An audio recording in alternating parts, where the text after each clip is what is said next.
문화체육관광부가 주최하고 한국출판문화산업진흥원이 주관하는 인문360 제4회 인간과 기술 포럼을 시작하겠습니다.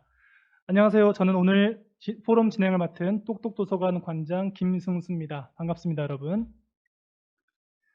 인문360은 문화체육관광부와 한국출판문화산업진흥원이 운영하는 온라인 인문 플랫폼입니다. 인문360에서는 누구나 쉽게 누릴 수 있는 다채로운 인문 콘텐츠와 정보를 만나보실 수 있습니다. 앞으로도 10월, 11월 셋째 주에 인문학 포럼이 또 진행되고요. 많은 관심을 부탁드리도록 하겠습니다. 또한 인문360은 인간과 기술 포럼은 4차 산업혁명 시대의 진입에 따라서 인본주의에 기반한 첨단 기술의 발전 방향과 그리고 사회, 문화, 일상의 변화에 대한 인문학적 해법을 찾아가며 인간을 위한 기술에 대하여 사회적 담론을 확산하고자 합니다. 앞으로 기술이 보다 더 인간의 가치를 존중하고 그리고 사회 발전을 시키는데 쓰이기 위한 해안을 함께 모색하는 자리가 계속될 것입니다. 사회차를 맞이하는 이번 인간과 기술 포럼의 주제는 기술과 노동입니다. 기술과 노동에서는 플랫폼 노동을 중심으로 현재의 기술과 노동의 현안을 점검하고 기술과 사회 관계를 중심으로 이에 대한 대응 방안을 모색하고자 합니다. 총 1부, 2부 이렇게 나누어서 진행되고요. 1부는 기술 발전에 따른 노동과 사회의 변화에 대해서 이야기하고 2부는 플랫폼 노동 현장의 실상을 중심으로 기술의 발전이 왜 노동 환경을 개선하지 못했는지 그리고 기술과 더불어 플랫폼 노동 문제의 해결 방안을 함께 이야기하는 자리가 될 것 같습니다. 오늘 인간과 기술 포럼은 코로나19 확산 방지를 위해서 현장 관객 없이 온라인으로 생중계되고 있습니다. 지금 방송을 시청하고 계시는 분들은 실시간 채팅창을 통해서 오늘 포럼 주제에 대해서 다양한 질문을 하실 수 있습니다. 궁금한 점을 자유롭게 남겨주시면 질의응답 시간에 연사님들에게 직접 여쭤보고 함께 나누는 시간을 가져보도록 하겠습니다. 자, 저도 많이 기다렸는데요. 여러분들도 많이 기다리셨을 거라 생각합니다. 이제 포럼을 본격적으로 시작하도록 하겠습니다. 1부는 기술 발전에 따른 노동과 사회의 변화에 대해서 이야기 나누어 보도록 하겠습니다.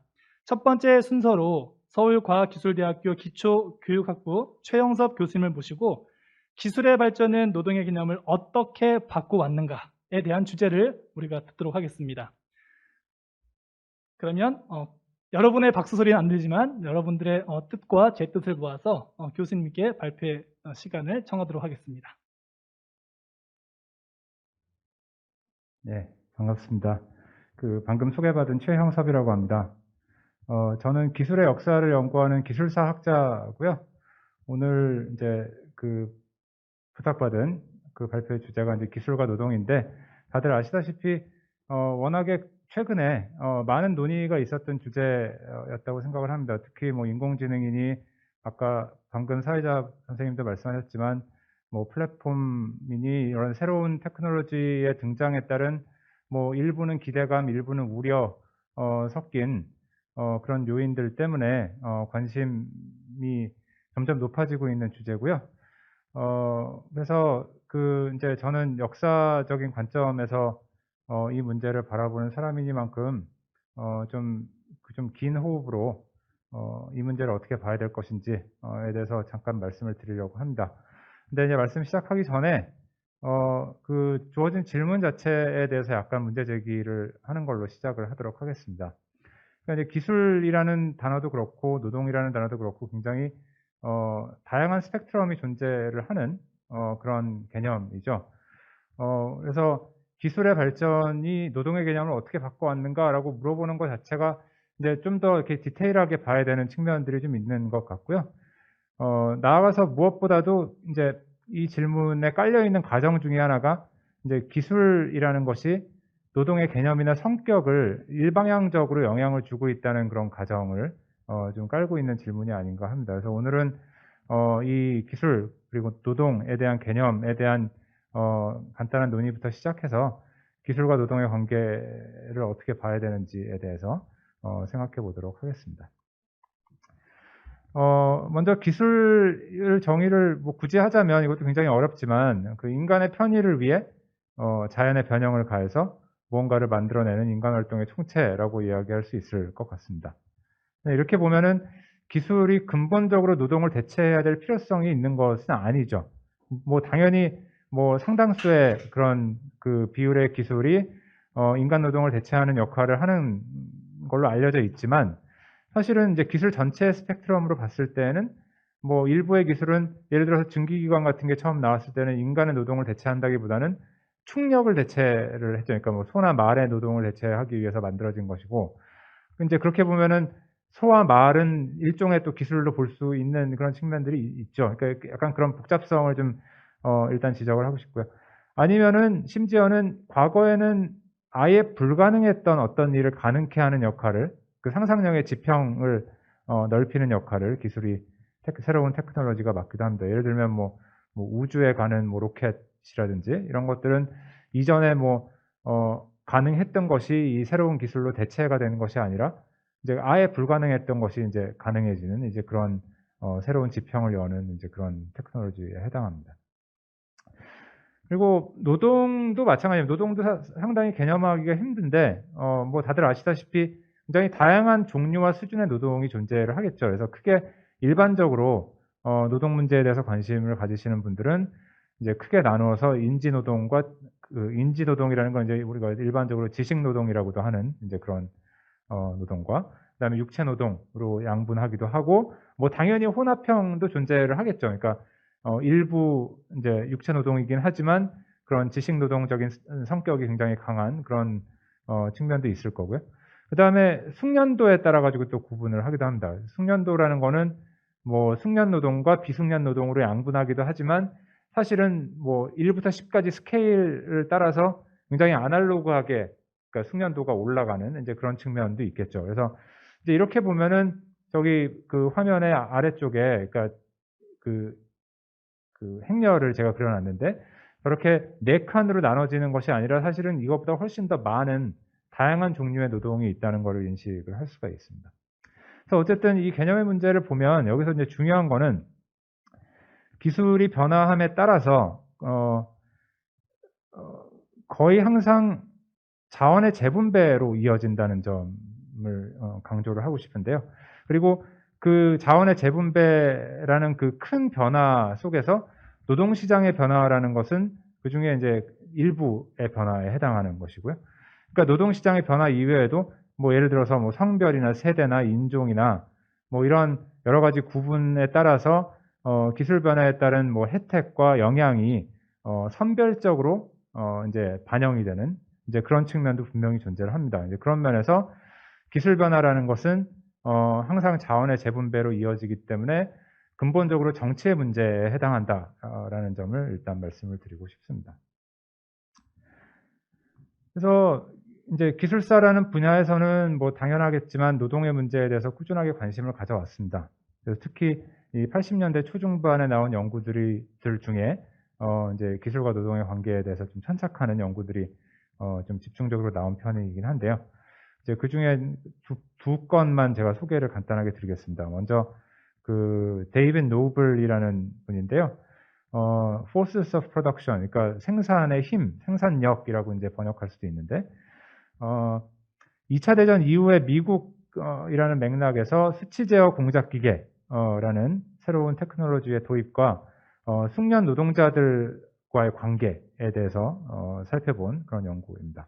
근데 이제 이 연구의 결론은 이러한 새로운 테크놀로지의 등장 그리고 그에 따른 변화가 필연적인 것이 아니라 뭐 말하자면 노조와 기업 사용자의 관계를 비롯한 굉장히 다양한 사회정치적인 요인들이 개입해 특정한 시기에 특정한 방식으로 그 기술이 도입됐다는 점을 밝히고 있는 것이 이제 주요한 업적이라고 하겠습니다. 그러니까 이게 필연적이지 않다는 게 이제 중요한 것인데요.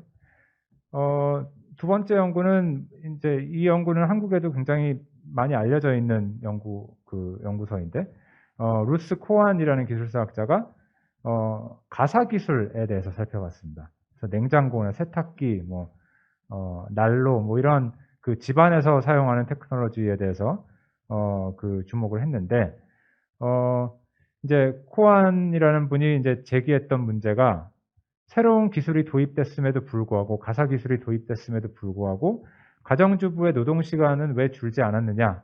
라는 질문을 이제 제기를 했습니다. 그래서 이게 이제 코안의 패러독스라고 이제 알려져 있기도 하고요.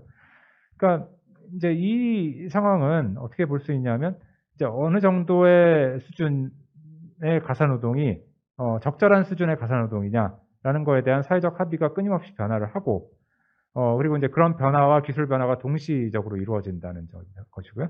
그리고 과거에는 남성들이 참여했던 가사노동이 이제 기술 도입 이후에는 여성 주부들의 전담 노동으로 변화하는 과정에 주목을 하고 있는 것이죠. 그러니까 이 노동의 성격이라는 게 기술의 변화와 동시적으로 이루어지고 있다는 점을 이제 밝히고 있는 겁니다. 그래서 결국에 이러한 연구들이 보여주고 있는 것은 기술 변화가 이제 외부에서 주어지는 어떤 필연적인 어떤 우리가 적응해야 될 대상이 아니라 그리고 인간 사회에 그냥 직접적으로 영향을 미치는 독립 변수로 볼 것이 아니라 사회적 관계 속에서 구성되는 존재라는 점을 부각하고 있다는 게 이제 기술사학자들이 그동안 밝혀온 그런 바입니다.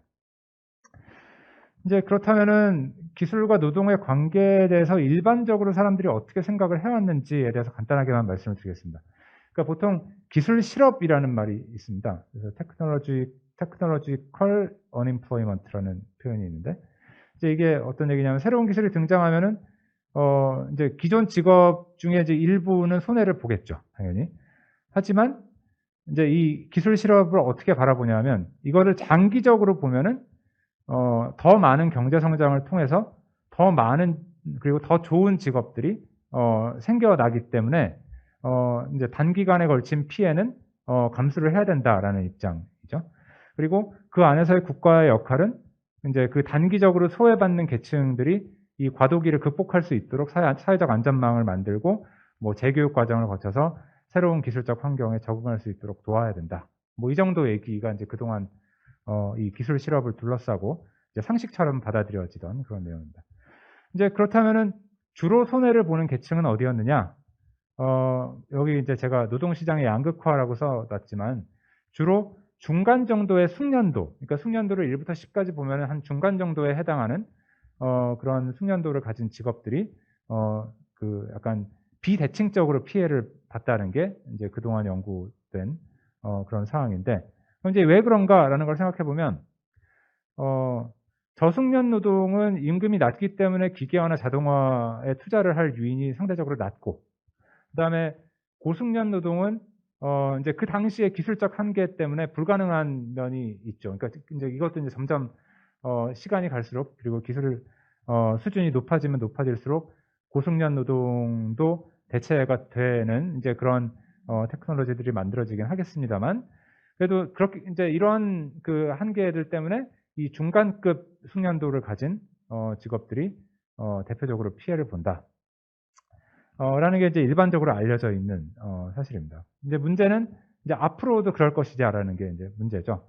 그래서 이제 미래 시나리오를 좀 생각을 해보면 뭐 한 가지 시나리오는 그 양극화의 트렌드가 점점 극단화가 돼서 진짜 그 값싸게 쓸 수 있는 저숙련 노동과 정말 저 끝에 이제 10에 해당하는 고숙련 노동만 남는 그런 극단적인 양극화가 이루어질 것이냐 아니면은 뭐 인공지능 기술이 점점 발달을 해가지고 노동 자체가 소멸하는 걸로 봐도 무방할 정도의 그런 노동 소멸 현상이 있을 것이냐 아니면은 뭐 저숙련 노동만에 더 그 비대칭적인 변화가 생길 것이냐 뭐 이런 몇 가지 시나리오를 생각해 볼 수 있죠. 그러니까 저도 이제 그 동네에 다니면서 보면은 요새 식당에서 알바생 대신에 그 주문받는 키오스크가 굉장히 많아졌는데 이제 이걸 보면은 근데 그 알바생들이 저희가 생각해 보면은 그 최저임금 정도의 그 임금을 받고 노동을 하던 그런 사람들인데 이제 여기에 좀 이런 키오스크 기술이라는 게 대거 등장을 하면서 여기에 이제 이 낮은 수준의 그 숙련도를 가진 노동에 영향을 주는 그런 모습도 이제 일부 보이기 때문에 이게 전체 그림으로 봤을 때 어떤 그 그림으로 갈지는 상당히 좀 여러 가지 시나리오를 복합적으로 좀 고려를 해야 되지 않나라는 생각은 있습니다. 근데 뭐 저는 이제 미래에 대한 얘기를 하는 사람은 아니기 때문에 정확하게 뭐 이렇게 될 것이다라고 예측하기는 좀 힘들지만 이제 그렇다면은 저희가 이제 질문을 해봐야 되는 것은 이게 앞으로도 과거에 우리가 기술 실업에 대해서 생각해 왔던 그런 방식대로 갈 것이냐 아니면 질적으로 다른 새로운 국면이 만들어질 것이냐라는 걸 생각을 해봐야 되고 그리고 두 번째는 뭐 어떤 결과가 이제 어떤 미래가 앞으로 펼쳐지든 간에 그런 미래는 이제 우리가 피할 수 없는 어떤 필연적인 결과라고 받아들여야 될 것이냐. 그러니까 기술 변화, 그러니까 우리가 그러니까 인간이 영향을 줄 수 없는 기술적 변화에 따른 어떤 필연적인 그 변동으로 받아들여야 할 것이냐. 그렇다면 우리가 생각하는 이상적인 사회상이라는 건 무엇이고 우리가 생각하는 이상적인 노동 환경이라는 것은 어떤 모습인지에 대해서도 생각을 좀 해볼 필요가 있다는 얘기입니다. 그래서 경제학자들이 이제 최근에 이런 연구들을 꽤 하고 있는 걸로 알고 있습니다. 지금 소개해드리는 건 2015년에 나온 논문인데요. 그 어떤 자동화에 따른 직업 환경의 변화에 대해서 이제 그 통계 자료를 가지고 이제 살펴보는 작업인데, 그 작업이 지금 보여드리는 그림의 그 취지는 뭐냐면, 특히 2000년 이후에 고숙련 고임금 일자리의 증가세가 급격하게 둔화됐다라는 걸 보여주고 있다고 합니다. 근데 그래프 자체가 좀 복잡해가지고 한눈에 좀 알아보기는 좀 어려운데, 어쨌든 이제 아까 얘기했듯이 이제 양극화가 되는 게 이제 일반적인 상식인데, 이제 그 중에 그 저숙련 노동은 상대적으로 유지가 됐는데, 이 고숙련 노동의 증가세가 급격하게 둔화가 되기 시작했다. 2000년대 이후로. 그럼 이제 그 이유가 뭐냐? 이제 그 질문에 대한 답은, 일반적으로 생각할 수 있는 답은 뭐 정보기술의 발전에 따라서 이 고숙련 노동이 기계 또는 이런 컴퓨터에 의해서 대체가 되는 그런 걸 생각해 볼 수가 있는데, 근데 또 이제 같은 논문에서 이 저자가 데이비드 오터라는 경제학자가 제시하고 있는 데이터 중에 하나가 2000년 이후에 그 미국 기업들의 그 IT 투자가 급격하게 또 줄었다라는 걸 또 보여주고 있어요. 그러니까 사실은 잘 모르겠는 거죠, 지금. 왜 이런 현상이 일어났는지에 대해서 정확하게 이해를 하고 있지는 못한데, 근데 이제 이 논문의 필자가 이제 나름대로 해석을 하고 있는 것은 뭐 어떤 이유에선지 IT 투자가 둔화가 되면서 그 IT에 종사하는 숙련 노동자들의 필요도 줄어들었기 때문에 뭐 이런 그림이 나왔고, 근데 그렇다면 이제 질문이 한 단계 옆으로 넘어가는 거예요. 그럼 IT 기술에 대한 투자는 왜 둔화되었는지 뭐 요거에 대해서 생각해 봐야 되는데, 그거에 대해서는 아직 이제 이 논문에서는 밝히고 있지 못하는 그런 것이죠. 그래서 어쨌든 그 미래의 모습은 약간 이런 모습, 그 어떤 그 몇 가지의 그 제안에 의해서 결정이 될 것이라고 이제 생각을 할 수가 있는데, 그렇다면 어쨌든 간에 뭐 이런저런 이유 때문에 새로운 기술이 등장을 하면은 그것에 대한 어떤 저항하는 움직임들이 역사적으로 꾸준하게 있어 왔다는 거는 뭐 다들 아시고 계실 겁니다. 그러니까 18세기에 산업혁명 이후에 뭐 18세기 후반, 19세기 초까지도 그 러다이트라 그러죠. 그러니까 기계 파괴 운동이라는 게 영국에서 굉장히 광범위하게 퍼져 나갔고, 지금 보여드리는 그림도 이제 그 19세기 초 무렵에 이제 그 당시의 어떤 모습을 이제 그림으로 그려놓은 것인데요. 그러니까 숙련 노동자들이 자신의 어떤 그런 그 당시로서는 이제 고임금 직업을 잃게 되면서 거기에 대한 저항을 굉장히 격렬하게 벌였던 것이죠. 근데 이제 그 당시에 영국 정부는 이 기계 파괴 행위에 대해서 굉장히 강경하게 대응을 했습니다. 그래서 그 주동자들을 잡아가지고 수십 명을 처형을 하고 나머지 수백 수천 명을 그 당시에 식민지였던 호주로 이제 강제 이주를 보내는 뭐 이러한 조치를 취했다고 하는 그런 기록이 남아 있는데요.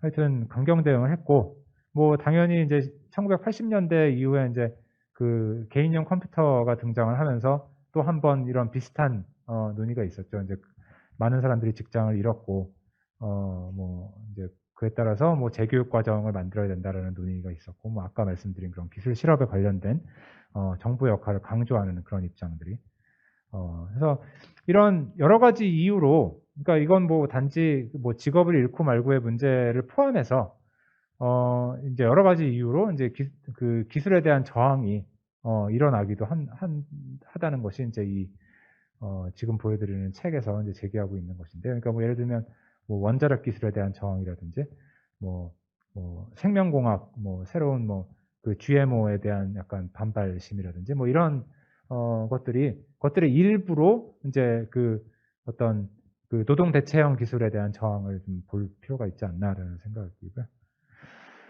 그래서 결론은 우리가 어떤 미래를 선택할 것인가에 대한 사회적 합의의 문제가 가장 중요한 문제가 아닌가 합니다. 그래서 지금 이 화면에 소개해드리고 있는 거는 작년인가요?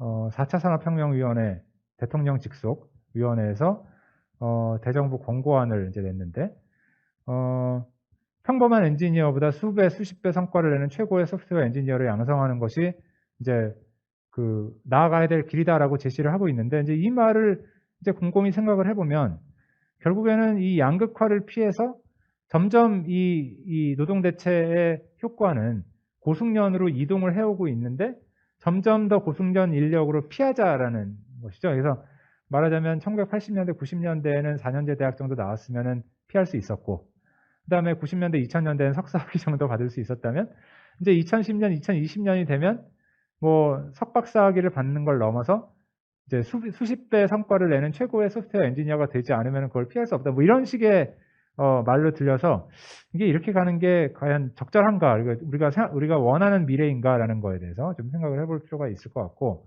그다음에 공동체 전체로서는 그 최숙련 노동자의 성과가 이제 낙수 효과를 일으켜서 나머지 사람들한테도 이제 그 성과를 이제 나눠줄 수 있을 것이다라는 그런 기대감을 이제 보여주고 있는 그런 표현인 것 같아서 좀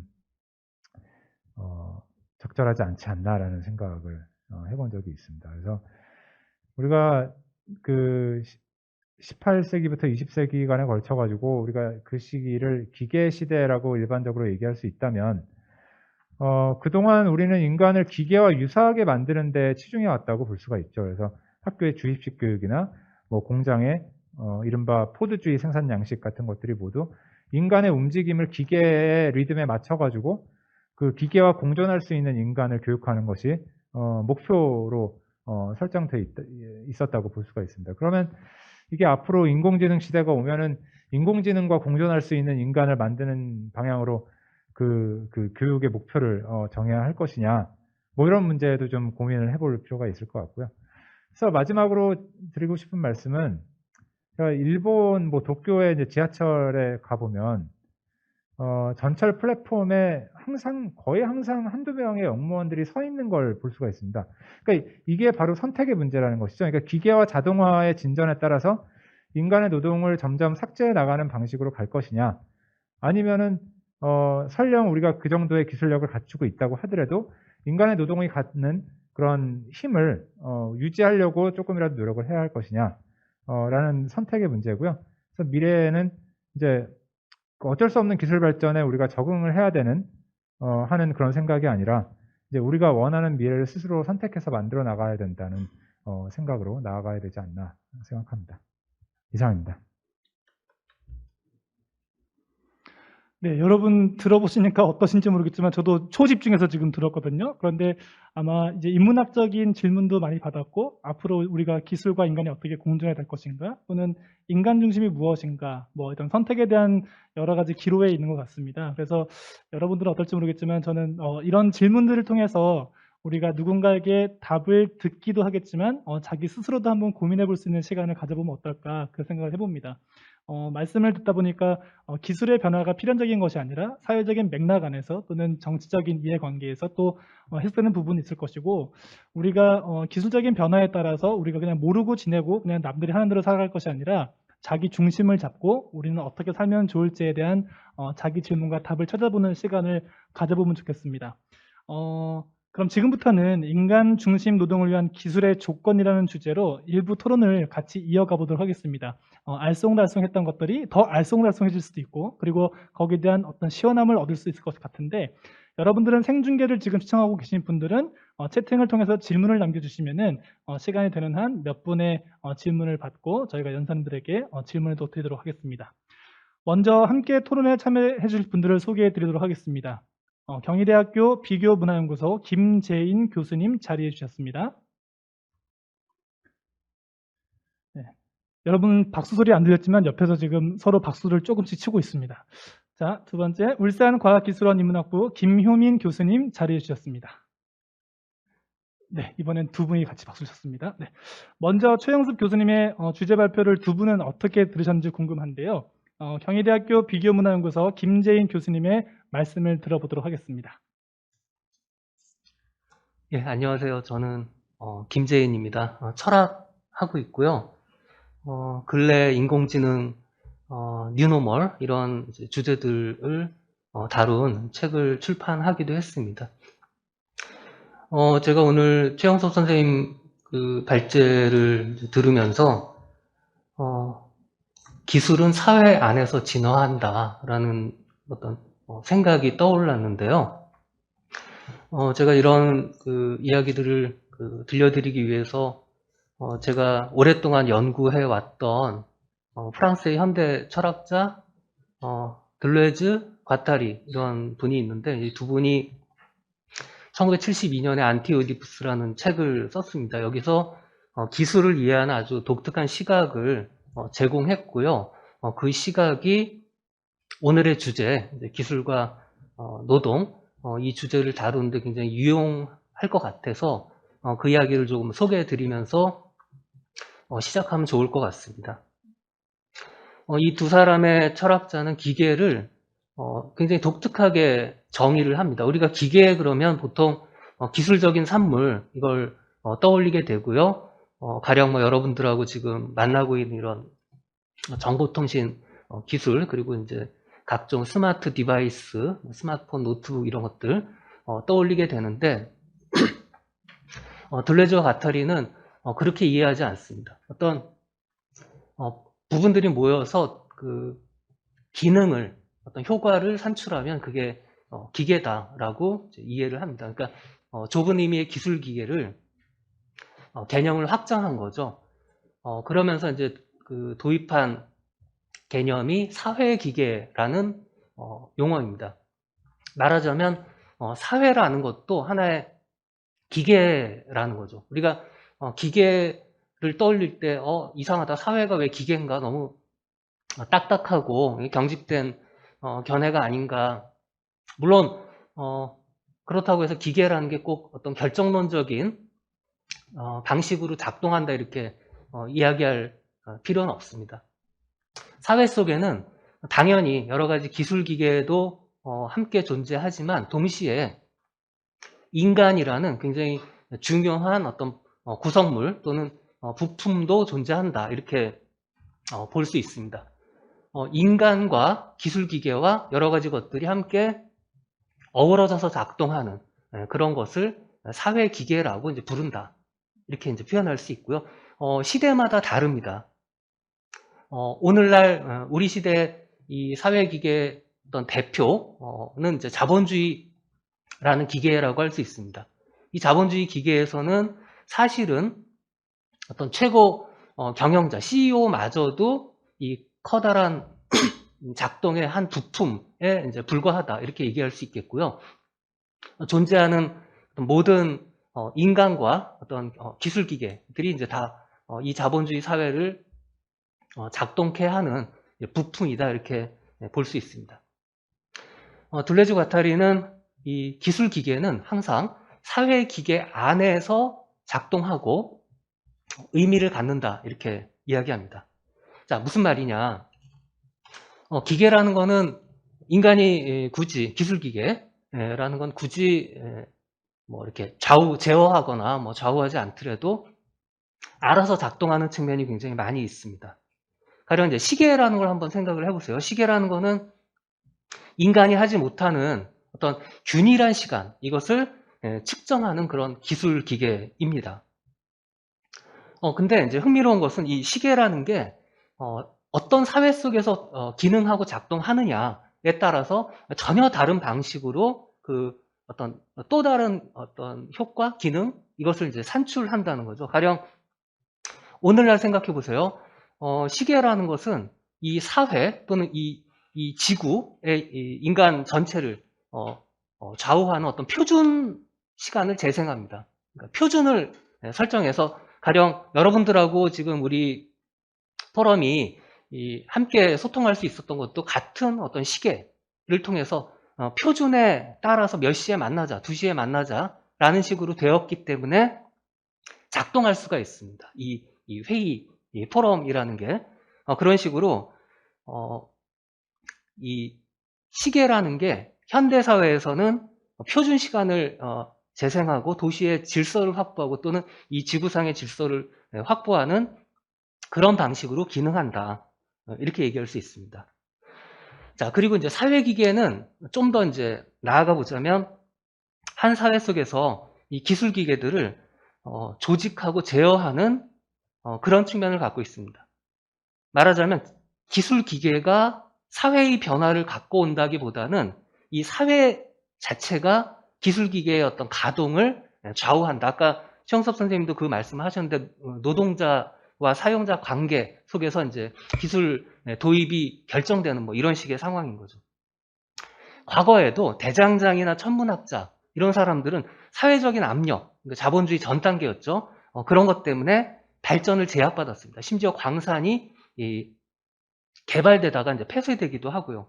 또 오늘날 자본주의 사회에서는 이 이윤 동기, 이윤율 때문에 과학기술 발전이나 도입이 혁신마저도 제약되는 그런 측면을 보이고 있습니다. 이처럼 기술이라는 거는 독립적으로 독자적으로 발전한다기보다는 항상 사회 조건을 따르기 때문에 결국은 그 사회를 어떻게 구성하느냐 하는 게 중요하고 아까 최영섭 교수님 말씀처럼 그 부분에 이제 어떤 사회적 합의라든지 뭐 정치 이런 것들이 중요하다. 이런 말씀을 한 건 굉장히 이제 의미 깊은 부분이라고 생각합니다. 근데 이제 뭐랄까요? 약간 이제 문제를 한번 꼽아보자면 사실은 어떻게 이 사회를 조직해야 할 것이냐 하는 문제가 여전히 숙제로 남는 것 같습니다.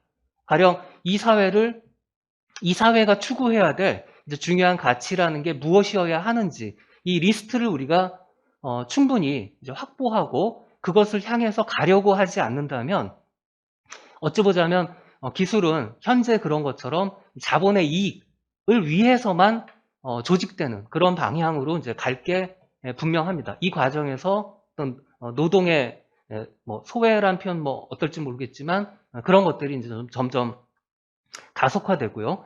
따라서 우리가 좀 생각을 바꿔야 할 필요가 있을 것 같습니다. 두 가지 수준에서인데요. 아까 선생님도 말씀 좀 하셨지만 인공지능 기술 같은 건 인간의 상당 부분을 대체하는 기술입니다. 그렇기 때문에 인간의 일거리나 일자리 같은 게 축소되는 게 너무 당연하고요. 그렇기 때문에 그 후에 이제 거기서 산출되는 이익이 이제 기업에게 집중되는 이런 현상이 발생하는데 이제 역발상이 필요한 것 같습니다. 왜냐하면 모든 기술은 축적적입니다. 다시 말해 이제 과거에서 계속 쌓여가는 그런 측면을 갖고 있어요. 우리가 그 기술을 다 개발한 게 아니라 인류 전체가 개발했다라는 마인드가 굉장히 중요한 것 같고요. 그런 점에서 기술이 노동을 잠식하더라도 사람들에게 가야 할 기본적인 몫은 정당화될 수 있다. 이런 관점에서 이제 기술과 노동의 관계가 재편되어야 하지 않을까 그렇게 생각을 해보게 됩니다. 이상입니다. 네, 말씀 듣다 보니까 또 자꾸 흥미가 계속 생기고 질문도 생기고 여러 가지가 있습니다. 과거부터 이어온 축적된 어떤 기술이 인간을 중심으로 해서 재편될 수 있는 역발상에 대한 제안도 해주셨고, 그리고 앞으로 사회를 또 어떻게 구성할 것인가, 많은 사람들의 합의가 필요하고 그런 합의하는 과정이 상당히 중요한 이슈가 될 것 같습니다. 그 과정에 많은 사람들이 소외되거나 어떤 정책 과정에서 배제되는 것도 조금 우려가 될 수 있는데 그런 부분도 전 좀 궁금하기도 했습니다. 경희대학교 비교문화연구소 김재현 교수님 말씀 감사드립니다. 네, 다음은 울산과학기술연구원 인문학부 김효민 교수님의 말씀을 이어서 들어보도록 하겠습니다. 예, 안녕하세요. 오늘 최영섭 선생님께서 이제 오늘 포럼의 주제 기술과 노동에 대해서 얘기하시면서 굉장히 근본적인 의문을 제기해 주신 것 같아요. 왜냐하면 우리가 보통은 새로운 기술이 나오면 노동의 양태가 어떻게든 근본적으로 달라질 것이다. 이거는 맞는 얘기인데 그러면 이 변화를 어떻게 우리가 적절하게 조절할까? 어떻게 좀 더 인간 중심의 노동이 가능하게 보완할까? 이런 식으로 이제 퀘스천을 하기가 쉬운데 근본적인 질문을 던진 거죠. 진짜 기술이 인간의 미래, 특히 노동 조건이라고 하는 것을 바꾸는 게 맞는가? 우리가 이렇게 상식적으로 아마 기술이 바꾸겠지라고 생각할 때 그 지칭하는 기술이라고 하는 것이 과연 무엇인가? 한번 다시 돌아보자라는 이야기를 하시면서 이제 사례로서 뭐 수치제어 공작 기계가 과연 정말 비숙련 노동자들을 노동 현장에서 실업자로 이제 쫓겨나게 만들었는가? 또 어떤 그 가사 기술 도구들, 세탁기 같은 것들이 과연 이제 주부의 노동 시간을 줄이거나 늘렸는가? 이런 이제 일반적으로 우리가 생각하는 관계, 기술, independent variable, 독립 변수고, 그다음에 이제 노동이라고 하는 것이 이제 그 종속 변수로서 변화하는 관계를 다시 한번 생각해 보자라는 거죠. 실상 우리는 이제 기술이 노동 개념을 바꾸어 온 것은 명백한 사실이 아닌가라고 생각하고는 하는데요. 근데 그 일견 상식적인 진술을 살펴보면 기술이라고 하는 말이 많은 경우에 김재인 교수님께서 방금 말씀하신 그 사회 기술을 포함하고 있다는 생각이 들어요. 그러니까 예컨대 어떤 기술, 예컨대 이 화상회의 솔루션 같은 경우에 분명 이게 노동의 형태를 바꾸고 있는 것처럼 보이죠. 줌이 있으니까 우리가 이제 직접 만나지 않고 새로운 방식의 강의 노동, 티칭 노동을 하고 있는 것처럼 보이는데, 그러니까 이게 이 화상회의 솔루션 자체가 이 노동의 양태를 바꾸는 건가? 이게 우려가 아니었어도 그랬을까? 감염병으로 인한 사회 변화가 없었어도 그랬을까? 회의라고 하는 사람들이 모이는 포맷이 익숙하지 않은 사회에서도 똑같았을까? 개인정보, 뭐 제 초상권 같은 것들과 관련된 규제가 현재와 같지 않았더라도 정말 이 기술 자체만으로 현재와 유사한 변화가 일어났을까? 아마 아닐 거거든요. 근데 우리가 이제 보통 기술이라고 할 때 기술 자체에 굉장히 방점을 찍어서 생각하는 것이 일반적이라는 거죠. 자, 그렇다면 이제 기술이 노동에 어떤 변화를 일으킬 때 그거를 매개하는 사회가 항상 있다라고 생각해 본다면 이 사회를 구성하고 있는 또 다른 굉장히 중요한 요인은 뭔가 하면 사회의 구성원들이 어느 정도 일반적이라고 받아들일 준비가 되어 있는, 큰 의심 안 하고서 아마 그럴 거야라고 가정하는 어떤 assumption입니다. 이거는 아마 그럴 것이다. 뭐냐면은 근미래에 올 것을 우리가 예상하는 변화가 과거 18세기 산업혁명 이후 250여 년 동안 일어났던 노동 양태 변화와 비슷할 거라고 우리는 보통 생각해요.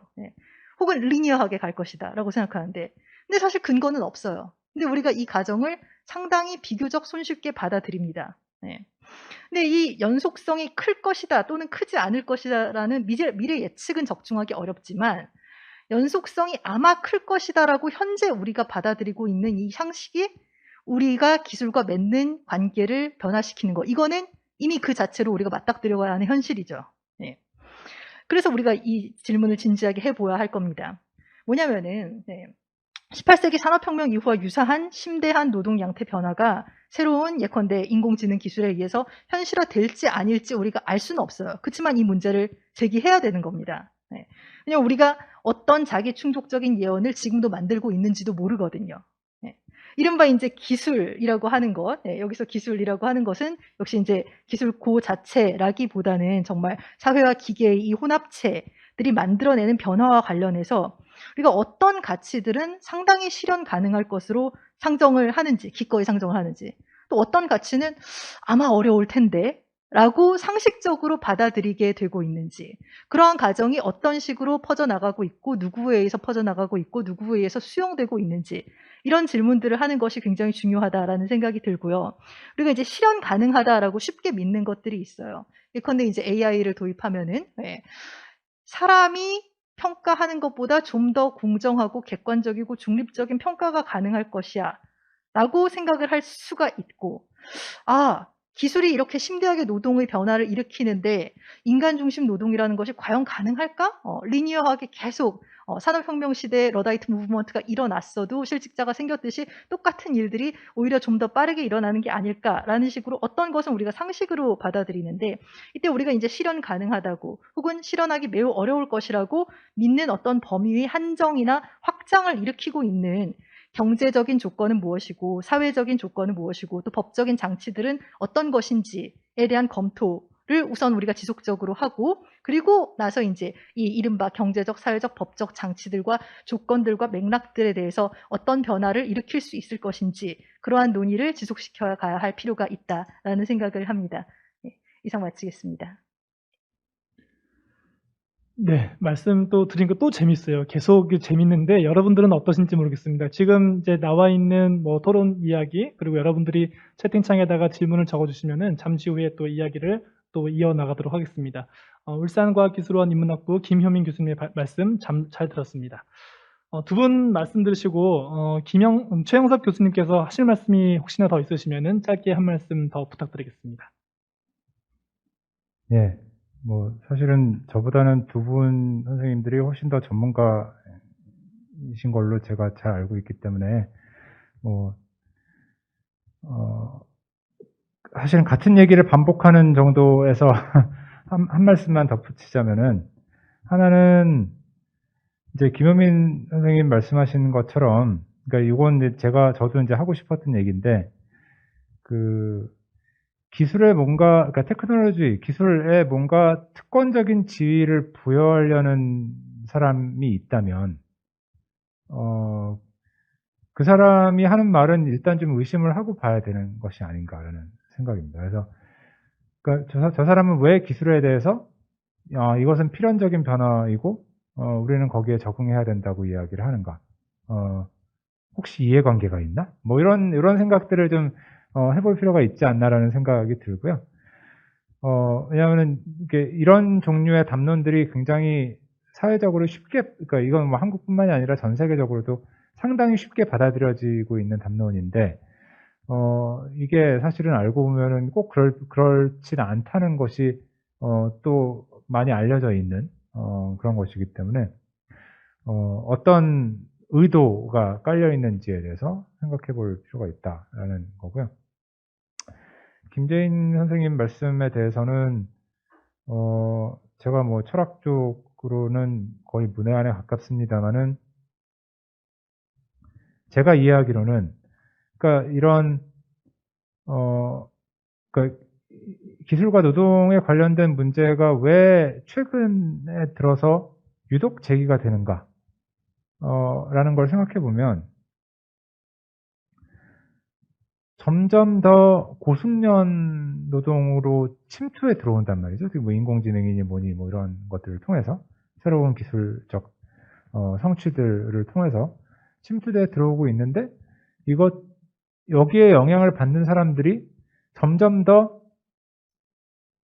어떤 사회적 지위라고 할까요? 이제 그런 것들이 점점 높은 사람들에게까지 영향이 가게 되는 거죠. 이제 그러다 보니까 이제 이 문제에 대해서 그러니까 이게 사실은 어떻게 보면 지난 250년간 있었던 문제임에도 불구하고 이게 띄엄띄엄 논의가 됐었던 이유가 이제 아까 제가 소개해드렸던 80년대 초중반의 얘기는 기술사에서 이제 그런 얘기가 나왔던 맥락은 어떻게 보면은 컴퓨터 기술의 등장으로 인한 노동 환경의 변화라는 맥락이 있는 것이고 최근에 나오는 것은 또 뭐 이런 맥락이 있는 거죠. 근데 이게 어쨌든 많은 사람들이 영향을 받을 때는 상대적으로 덜 관심이 되다가 이제 점점 이렇게 고숙련 노동 쪽에 영향이 받기 시작하니까 예를 들면 뭐 회계사라든지 뭐 그런 얘기를 많이 하지 않습니까? 뭐 기자라든지 뭐 이런 영역들까지 이제 테크놀로지에 의한 노동 대체가 일어날지도 모르겠다라는 이제 위기감의 발로가 아닌가라는 생각도 약간 들기는 하네요. 예, 일단 여기까지만 말씀드리겠습니다. 네. 일반 대중들도 아마 뭐 없어지는 직업 이런 이슈가 또 TV에서 많이 나오기도 하고 뭐 기술이 발전하면서 우리가 인간적인 소외를 또 경험하기도 하는데 아마 긍정적인 상상을 하다가 갑자기 현실에서 부정적인 어떤 상황을 보게 되면서 아마 이런 화두가 더 많이 이야기되고 있는 것 같습니다. 이번 순서는 질의응답 시간입니다. 사전 신청하신 분들의 이야기를 좀 추려봤는데요. 발표자 그리고 토론자분께 질문 하나씩 드리고 여러분들이 지금 글 남겨주신 이야기도 시간이 되면은 또 몇 개 발췌해 보도록 하겠습니다. 첫 번째 질문은 김재인 교수님께 먼저 드리도록 하겠습니다. 남혜슬님께서 질문하셨는데요. 플랫폼은 기존에는 불가능했던 이들의 연결을 가능하게 해주기 때문에 마치 더 많은 소통이 이루어진 것 같지만 실상은 공급자와 소비자가 소통하지 못하게 가로막고 있는 것 같습니다. 이 사이의 거리가 노동자를 더욱 힘들게 만들고 있다고 생각하는데요. 소통의 감소가 왜 노동 문제를 일으키게 되는 것인지, 근본적인 이유가 무엇인지 궁금하다고 말씀을 해주셨습니다.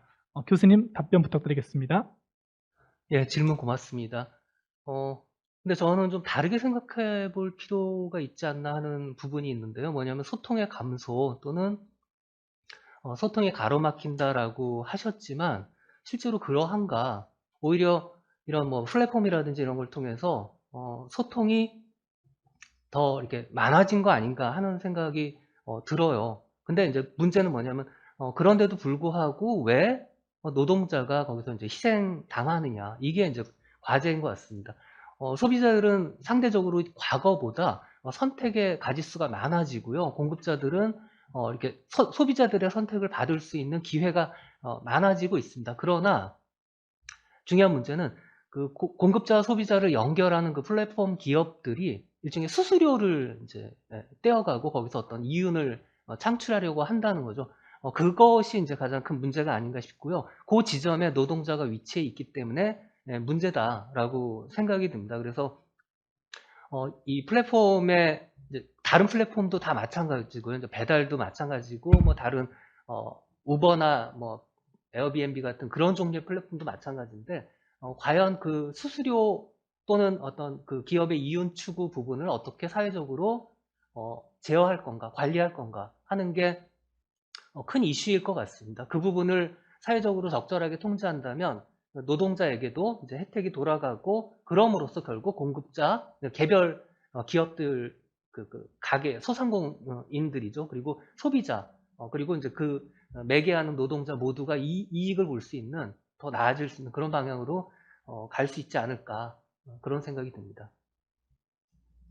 네, 말씀 감사합니다. 남해슬님 조금 더 이해가 되셨으면 좋겠고 그리고 이 내용에 대해서 조금 더 궁금하신 분은 2부를 보시면 조금 더 자세한 이야기를 들을 수 있다는 광고 말씀을 먼저 드리겠습니다. 이번엔 김효민 교수님의 말씀을 한번 들어보도록 하겠습니다. 진미정님께서 질문을 하셨는데요. 기술 발달로 인한 소외가 일어나지 않으려면은 복지와 평생 교육이 필요할 것 같다고 생각하십니다. 그 외에도 새롭게 대처할 방안이 있다면 좀 알려주시기 바랍니다. 라고 말씀해 주셨습니다. 답변 부탁드리겠습니다.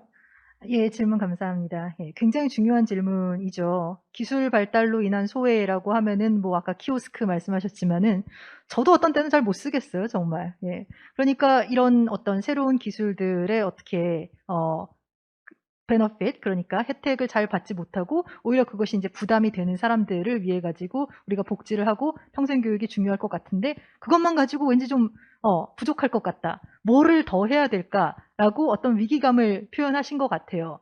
저도 그 위기감에 동감을 하고요. 저는 이 질문을 조금 더 확장을 시켜봤으면 좋겠어요.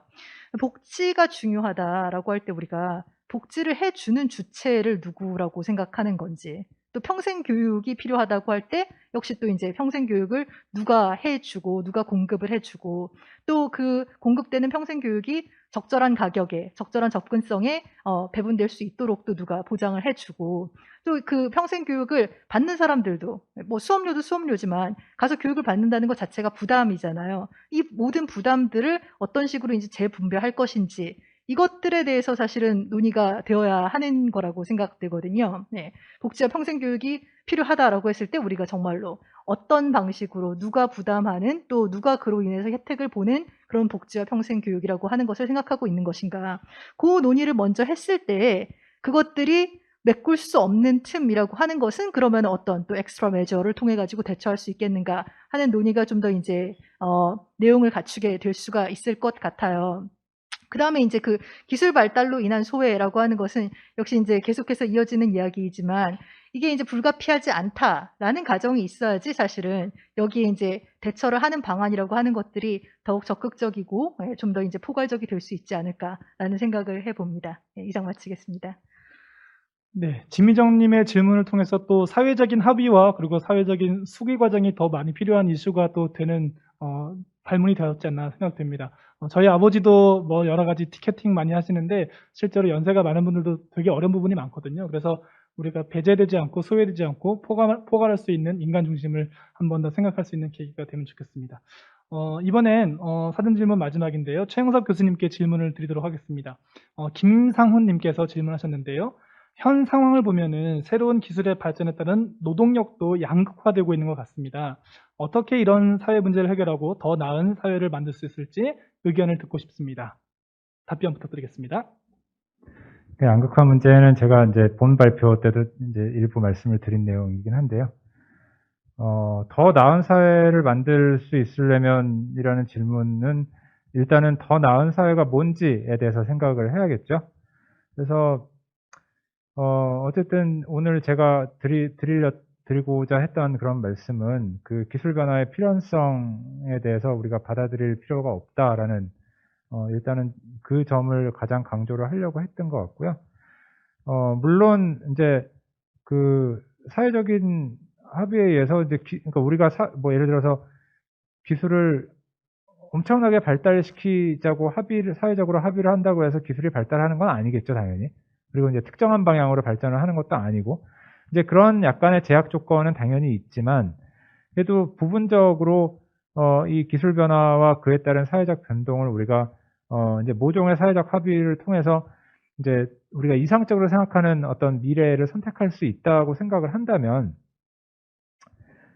이제 그 다음 문제는 이제 그러면 우리가 추구하는 가치라는 게 도대체 뭐냐라는 걸 이제 생각을 해봐야 되는 것이고, 그 가치를 실현하기 위해서 필요한 경제적이고 사회적이고 법적인 장치들이 무엇이고, 그리고 마찬가지로 이제 그것과 같은 레벨에서, 그러니까 특권적 지위가 아니라 같은 레벨에서 어떤 기술을 이제 만들어내야 되는 것인가에 대한 고민도 이제 같이 이루어질 수 있으면은 이제 지금 말씀하신 더 나은 사회로 나가는 첫걸음이 아닐까 생각합니다.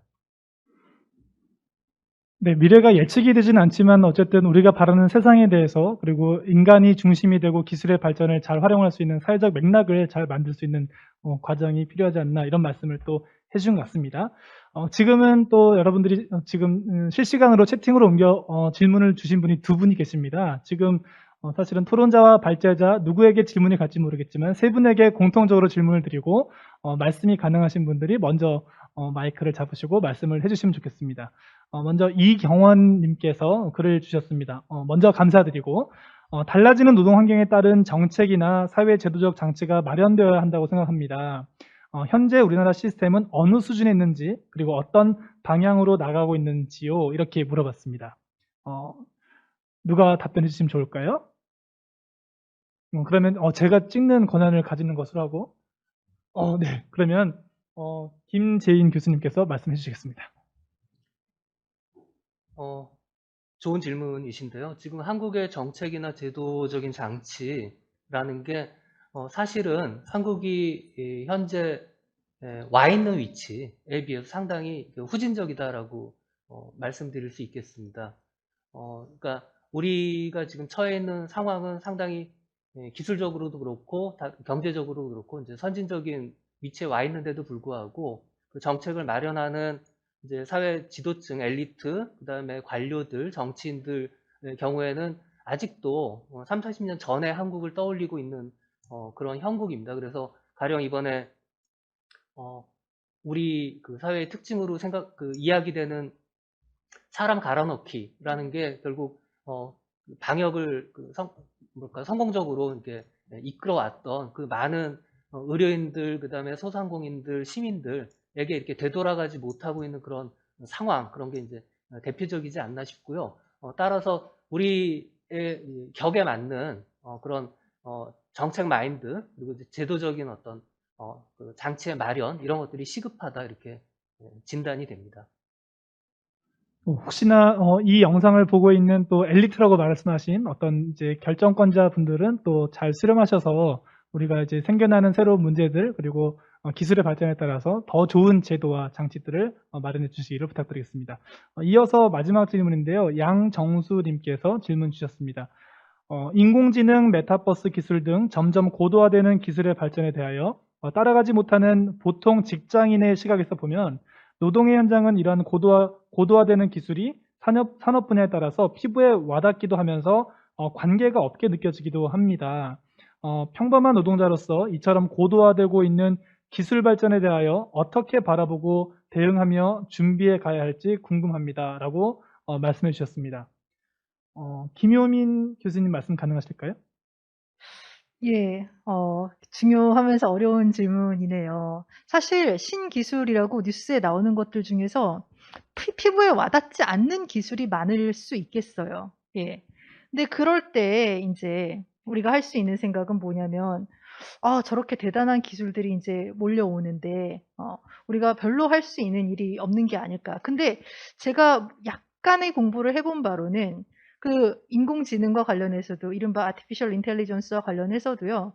지금 나와 있는 아티피셜 인텔리전스가 1세대가 아니잖아요. 예. 이미 이전에 여러 번 이제 AI라고 하는 기술을 굉장히 사회적으로 확산을 시키려고 하는 여러 노력들이 있어 왔고, 그때마다 사실은 그 맥락에, 그 역사적이고 사회적인 맥락에 맞게 크고 작은 저항들이 일어나 왔었단 말이죠. 예. 근데 그럼에도 불구하고 언제나 우리는 신기술이 나타나면 이번에야말로 이거는 진짜 아주 엄청난 변혁을 반드시 일으키고야 말 거야 라고 끝없이 믿어요. 예. 그렇기 때문에 어떻게 보면은 잘 이해하지 못함에도 불구하고 내가 이걸 몰라서 그래서 어떻게 보면은 앞으로 이제 경쟁력도 없어지고 그렇게 되는 게 아닐까? 그 변화를 막아낼 수 없는 게 아닐까라고 하는 그 불안감을 느끼기 때문에 나한테 그냥 관계가 없으면은 관계 없나 보다 하지 않고 평범한 직장인인데 어떻게 해야 되지? 라고 생각을 하게 되는 거겠죠. 어떻게 보면은. 그래서 제가 볼 때는 내가 생각할 때 이제 나하고 어느 정도 연관이 있는 신기술들이라고 하는 것에 대해서 일단 다시 생각해보는 기회부터 있었으면 좋겠어요. 예. 이것들이 나의 삶을 과연 어떻게 바꾸고 있는 것인가라는 문제를 다시 생각해보자는 거죠. 이 정도 말씀드리겠습니다. 네, 그러려면은 여러분들이 인문 360 포럼을 계속 들으시면은 이런 두려움을 좀 해소할 수 있는 계기가 되지 않을까 생각됩니다. 사실은 저도 질문을 더 하고 싶고 더 이제 논의를 하고 싶은 마음이 더 점점 드는데요. 시간 관계상 아쉽지만 질의응답은 이 정도로 마무리해야 될 것 같습니다. 다시 한번 글 주신 청취자분들께 진심으로 감사드리고요. 1부 마지막 순서인 추천 도서 소개 시간입니다. 저희가 연사님들을 모시면서 오늘 포럼의 주제와 관련해서 책 한 권씩 추천을 부탁드렸습니다. 먼저 최영섭 교수님께서 소개해 주실까요? 예, 제가 추천하는 책은 테크놀로지의 덫이라는 책입니다. 칼 베네딕트 프레이라는 분이 쓰신 책이고요. 이분은 이제 영국 옥스퍼드대에서 노동의 미래 연구팀을 이끌고 계신 경제사학자입니다. 근데 이제 이 책은 기술 변화가 결국에는 자본과 권력, 그러니까 이 부제목에도 나와 있듯이, 그러니까 다시 말하면 정치의 문제죠. 그러니까 정치 문제는 다시 또 바꿔서 얘기하면 자원 배분의 문제로 귀결된다는 점을 잘 보여주고 있고요. 최근에 많은 사람들이 관심 있어하는 질문을 역사적 관점에서 좀 길게 바라보고 있기 때문에 특히 이 기술과 노동 문제에 대해서 관심이 있으신 분들은 한번 읽어보셨으면 좋겠습니다. 네, 감사합니다. 네, 다음은 김재인 교수님 책 소개 부탁드리겠습니다. 네, 저는 눈 떠보니 선진국이라는 제목이 희한하죠. 한빛미디어 박태웅 이사장님 책인데요. 지금 굉장히 화제가 되고 있습니다. 왜 그러냐면 한국이 사실은 선진국이다. 우리가 미처 이제 인정하지 못하는 지점이지만 그러하다는 걸 굉장히 수치를 통해서 데이터를 통해서 밝히고 있습니다. 하지만 부제에 나와 있듯이 already but not yet 이미 선진국이지만 아닌 부분이 굉장히 또 많다는 겁니다. 따라서 그 부분을 어떻게 우리가 보완함으로써 선진국을 완성시킬 것이냐 여기에 이제 초점을 맞추고 있고요. 한국의 현실 특히 이제 AI 같은 그 첨단 기술 이런 걸 바탕으로 가령 아까도 이제 잠시 말씀드렸지만 사람을 갈아 넣는 그런 방식, 그다음 소상공인 지원책을 확실하게 주지 못하는 그런 방식 이런 것들을 이제 수정해 나감으로써 참된 선진국에 이르자라는 제안을 담고 있습니다. 네, 감사드립니다. 마지막으로 김효민 교수님 소개 부탁드리겠습니다. 예. 제가 소개드릴 책은 제목이 이제 대량 살상 수학 무기라는 책인데요. Weapons of Mass가 아니고 Mass Destruction입니다. 수학으로 사람을 어떻게 죽이냐. 이 부제가 어떻게 빅데이터는 불평등을 확산하고 민주주의를 위협하는가 이거거든요. 그래서 원래 이제 저기 파이낸스 쪽에서 일하시던 분이 이제 쓰신 거예요. 내가 보니까 이른바 이 빅데이터 기반으로 작동하는 알고리즘이라고 하는 것이 굉장히 불평등을 확산시키더라. 노동자를 특히 평가할 때 노동의 가치를 이런 항목을 만족하는 노동자는 예를 들어서 98% 확률로 굉장히 비생산적이야 라고 하면 이제 이 사람은 낮은 평가를 받고 심지어 해고가 되는데, 이 노동자가 아니 그럼 2% 확률로 나 좋은 사람일 수 있잖아, 이거를 얘기할 때는 아주 명확하게 증명을 해야 되는 거예요. 후자는 확률로 얘기하면 안 되고 전자는 확률로 얘기할 수 있다. 이 불균형 속에 놓이게 되는 이제 이 데이터 경제와 노동자의 관계에 대해서 이야기하고 있는 책이라서 일독을 추천합니다. 네. 세 권 다 아마 읽으면 또 우리가 또 새로 보는 관점이 또 달라질 거라 생각됩니다. 이렇게 준비된 일부 기술 발전에 따른 노동과 사회의 변화에 대해서 이야기하는 순서는 모두 끝났습니다. 발표 수고해주신, 그리고 토론 수고해주신 최영섭 교수님, 김재인 교수님, 김효민 교수님, 다시 한번 감사 인사드립니다.